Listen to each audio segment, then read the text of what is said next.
I was standing in a police station when the officer looked at me and said, "According to our records, you're not who you say you are." I laughed. I actually laughed because it sounded like a mistake, the kind of thing that gets fixed with one phone call. Then he turned his monitor toward me and I saw my own name attached to an address I had never lived at, a car loan I had never signed for, and a phone number that wasn't mine ringing through to voicemail with my sister's voice on it. That was the moment I understood. My own sister had stolen my identity, and she hadn't just borrowed my name for a weekend. She had been living as me for almost 2 years. My name is Melissa. I'm 34 years old, and until that afternoon, I thought I knew exactly who my family was. I thought I knew what my sister Rachel was capable of. I was wrong about almost everything. Rachel is 2 years younger than me. Growing up, people used to say we were close the way twins are close, finishing each other's sentences, sharing clothes, covering for each other when we snuck out. Our parents, especially our mother, always said Rachel was the sensitive one and I was the strong one. I never thought much of it. I just thought that meant I was supposed to look out for her. And I did. When Rachel dropped out of college in her second year, I helped her find a job. When her first marriage fell apart, she lived on my couch for 4 months. When she needed a cosigner for an apartment because her credit was a mess, I signed. I always told myself that's what sisters do. Looking back now, I can see the small warning signs I brushed past. The way she'd ask for my social security number just to double-check something on a form. The way she knew my mother's maiden name, my old addresses, my email passwords, because I'd never had a reason to hide any of it from her. The way mail sometimes went missing from my box in the 2 months she stayed with me last year, and I just assumed it was the postal service being slow. I didn't know any of that would matter. Not until the day my credit card got declined at a grocery store for a purchase of $40. I remember standing there, embarrassed, swiping the card twice while the woman behind me sighed loudly. I called my bank from the parking lot, expecting them to tell me it was a system glitch. Instead, the representative asked me to verify my identity, and when I did, she went quiet for a second too long. "Ma'am," she said, "I'm showing that your account was flagged for suspicious activity 2 days ago. There's also a second card linked to this account that we didn't issue to you." That was the first crack. I told myself it was probably fraud, some stranger who'd gotten my information online. I filed a dispute. I changed my passwords. I thought that would be the end of it. But that wasn't the worst part. 3 weeks later, I got a letter in the mail from a collections agency, addressing me by name, demanding payment on a car loan for a vehicle I had never seen in my life. A silver Nissan Altima, financed 18 months earlier, 4 missed payments, headed for repossession under my name and my social security number.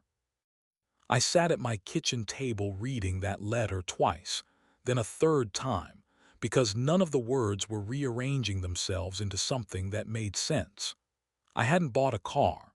I didn't even have a driver's license renewed that year because I'd been taking the train to work. I called the loan company, my hands shaking so badly I nearly dropped the letter twice trying to dial. The man on the phone read off the application details. My name, my birth date, my social, and an address in another city, one I recognized immediately because it was where my sister lived. I hung up the phone and just sat there for a long time.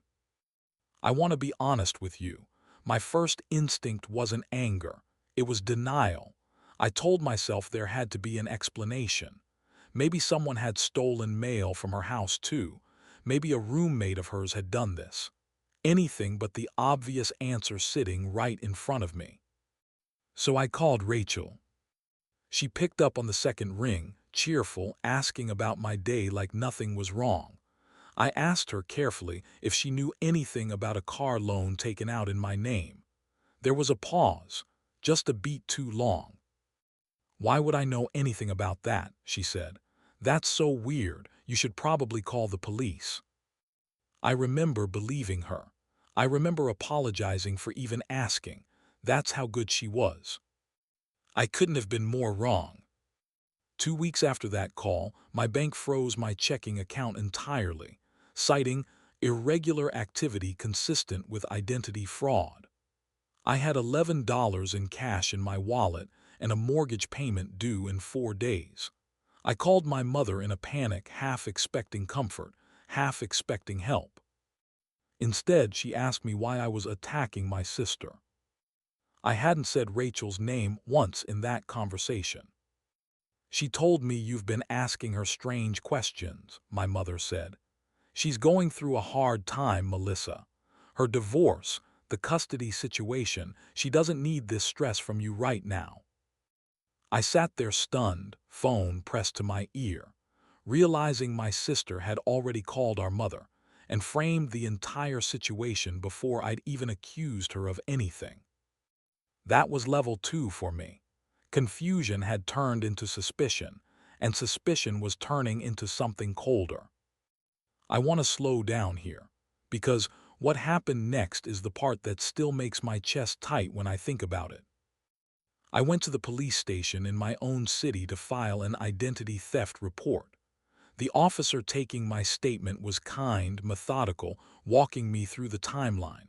He asked when the fraudulent activity started. I told him about the credit card, the car loan.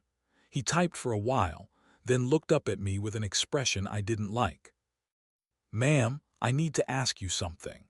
Are you aware there's an active employment record under your social security number in another state? A job that started 14 months ago." I wasn't. I had never worked outside my own city in my entire adult life. He pulled up what he could, and there it was. A payroll record.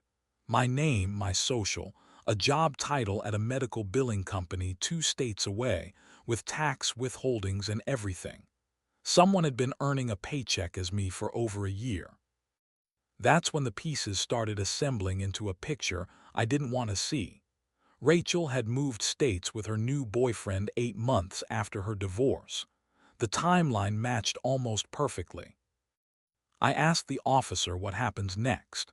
He told me they'd open an investigation, but identity theft cases involving family members were notoriously difficult and slow, because prosecutors often need overwhelming documentation to move forward, especially when family members refuse to cooperate against each other. I left that station that day with a case number and a feeling in my stomach I can only describe as grief. Not for money, for the sister I thought I had. What I found next changed everything. I hired a private investigator, something I never imagined I'd need to do in my own life. His name was Daniel, ex-law enforcement, calm, direct, the kind of person who doesn't flinch at bad news. I gave him everything. Dates, documents, the collections letter, the payroll notice. Within 10 days, he called me with an update. "Melissa, I need you to sit down for this." Rachel hadn't just opened one account. She had opened 4.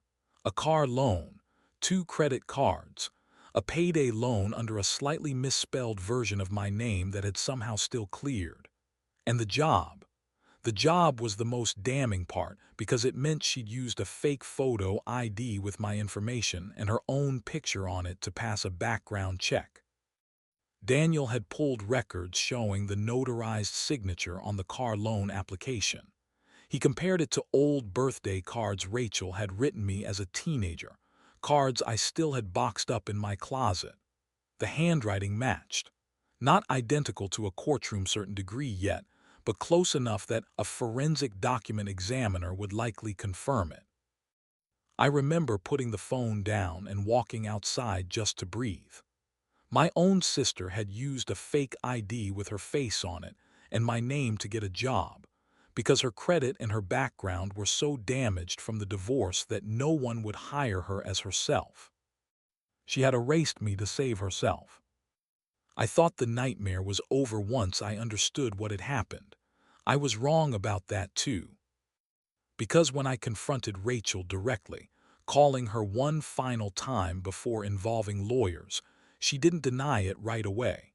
She didn't even sound surprised that I knew. "You don't understand what I was dealing with," she said, her voice cracking in a way that almost made me doubt myself again. "Nobody would give me a chance. Do you know what it's like to apply for 60 jobs and get rejected because of one bad year? I wasn't going to let my kids grow up with nothing." "So you became me," I said. "I didn't become you," she snapped, her tone flipping instantly, something I'd seen her do since we were teenagers whenever she got cornered. "I used your information because you have good credit and I don't. That's not the same as stealing your entire life, Melissa. Calm down." That sentence. "That's not the same as stealing your entire life." I think about it more than almost anything else in this whole ordeal, because in her mind, she genuinely believed there was a difference. I told her I was pursuing this legally. She laughed, actually laughed, and said our parents would never let me destroy the family over money. She had no idea how wrong she was about that either. I brought everything to my parents together.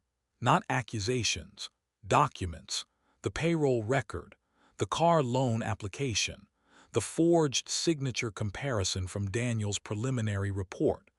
I laid it all out on my mother's dining table, the same table we'd eaten Sunday dinners at for 30 years.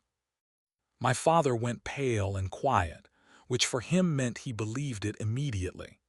My mother looked at the papers, looked at me, and said the words that broke something in me permanently. "She must have had a reason. You know how hard things have been for her." I asked my mother if she understood that Rachel had committed felony identity theft, fraud, and forgery, using my name to secure employment and loans, and that I could be held financially and even criminally responsible for debts I never created. She told me I was being dramatic. She told me family doesn't call the police on family. My aunt, who overheard part of the conversation from the kitchen, came in and actually defended Rachel outright, saying I'd always been jealous of her since we were kids, which was such an absurd accusation that I didn't even know how to respond to it. Only my father quietly, without announcing it to anyone, pulled me aside before I left that night. "I believe you," he said. "I'm sorry it took me this long to see it." That was level 4 for me. Humiliation. Sitting in my childhood home, being told that my sister's felony was somehow my fault for not being understanding enough. The fear came next, and it came fast. Because 2 weeks after that dinner, I received a certified letter from the state where Rachel had been working under my identity. It wasn't from the employer. It was from the Department of Revenue. I owed back taxes. Not a small amount. Taxes on income I never earned, in a state I had never lived in, tied to a job I had never worked. If I didn't respond within 30 days, they would begin wage garnishment proceedings against my actual real employer in my actual real city. I sat in my car outside my office for 20 minutes before I could go inside that day, because I genuinely didn't know if I was going to lose my real job over a life my sister had invented using my name. That was the moment I stopped hoping this would resolve itself quietly within the family. I called a lawyer. Her name was Patricia, and she specialized in identity theft and financial fraud cases. In our first meeting, she told me something that steadied me more than anything else had in weeks. "You have more evidence than most victims ever get," she said. "The forged signature, the payroll fraud, the false ID. If even half of this holds up, this isn't just a civil matter. This is criminal and it's serious." Patricia helped me file an official identity theft affidavit with the FTC, dispute every fraudulent account with all 3 credit bureaus using police report documentation, and submit a formal fraud declaration to the state tax authority, explaining the payroll situation with supporting evidence from my investigator. She also told me something I hadn't considered. Because Rachel had used a fake ID with her own photograph, this wasn't just about paperwork anymore. This was federal wire fraud territory, because some of those loan applications had been submitted electronically across state lines. For the first time since the police station, I felt something other than fear. I felt the shape of an ending starting to form. The investigation moved faster once law enforcement in Rachel's state got involved, because the employer, once contacted, was horrified to learn one of their employees had been hired under fraudulent identification, and they cooperated immediately, handing over the fake ID photo, the application, and internal HR records. The photo on that fake ID stopped me cold when Daniel first showed it to me. It was Rachel's face, my legal name, my birth date. Everything about it was designed to hold up under a routine background check, because most companies don't dig deeper than a name and a number matching. Detectives interviewed Rachel formally 6 weeks after I filed my original report. I wasn't in the room, obviously, but Patricia kept me updated through the prosecutor's office. Rachel initially claimed I had given her permission to use my information for a temporary situation. When shown the forged signature analysis and the fake identification card with her photograph on it, that story fell apart within the same interview. She was charged identity theft, forgery, and fraud across 2 states, with additional federal charges under review because of the interstate loan applications. I want to tell you that moment felt like victory. It didn't, not fully. It felt like grief wearing a different coat, because somewhere in all of this, I still loved my sister. I just couldn't keep pretending that love meant absorbing the consequences of what she'd done to survive her own mistakes. The financial cleanup took almost a year. Patricia and I worked through every fraudulent account one by one. The credit card companies closed the fake accounts and removed the debt once the police report and fraud affidavit were on file. The car loan company repossessed the vehicle and, after review, cleared the debt from my name, transferring liability once forgery was confirmed by a certified document examiner. The state tax authority reversed the back taxes once Rachel's employer confirmed the false identification. My credit score, which had dropped almost 200 points during the worst of it, slowly climbed back. Not overnight. Slowly, the way real recovery actually happens, one cleared account at a time. The hardest part wasn't the paperwork, it was my parents. My mother didn't speak to me for almost 4 months after the charges were filed, telling relatives I had ruined Rachel's life over money. My father called me every single week during that time, quietly, without telling my mother, just to make sure I was okay. Some relatives sided with Rachel completely. Others went silent, unwilling to pick a side, which somehow hurt just as much as the ones who blamed me outright. But something shifted the day Rachel's case went to a plea hearing. I sat in that courtroom, my father beside me, my mother notably absent. Rachel pled guilty to reduced charges in exchange for restitution and probation, avoiding the harsher federal charges because the prosecutor and Patricia agreed the state case was strong enough to secure accountability without dragging the case out for years. Part of that plea agreement included a public admission, on record, that she had knowingly stolen my identity to secure employment and credit she couldn't obtain under her own name. I watched my sister stand in front of a judge and say, out loud in a room full of strangers, that everything I had said was true. My mother called me the following week. Not to apologize exactly, my mother has never been someone who apologizes cleanly, but to say she'd read the court documents herself and she was sorry she hadn't believed me sooner. It wasn't everything I needed to hear, but it was something. Rachel and I haven't spoken since the hearing. She sent one letter, months later, apologizing in the way people apologize when they're mostly sorry they got caught, focusing more on how hard her life had been than on what she'd actually done to mine. I didn't write back, not out of cruelty. I just didn't have anything left to say that the court records hadn't already said for me. My credit is fully restored now. My name is finally, completely, only mine again.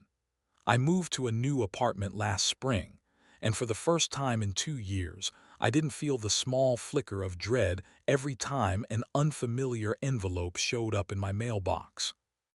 I think about trust differently now. I think about how the people closest to us are sometimes the ones capable of the deepest betrayal, precisely because we hand them the keys without ever imagining they'd use them against us. I don't regret helping Rachel through her hard years. I regret how long it took me to accept that being someone's family doesn't mean they're incapable of destroying you. What saved me wasn't anger. It was documentation, patience, and refusing to let guilt talk me out of protecting myself. If there's one thing I'd want anyone listening to this to take from my story, it's that you are allowed to pursue justice, even against family, especially against family, because love was never supposed to mean losing yourself.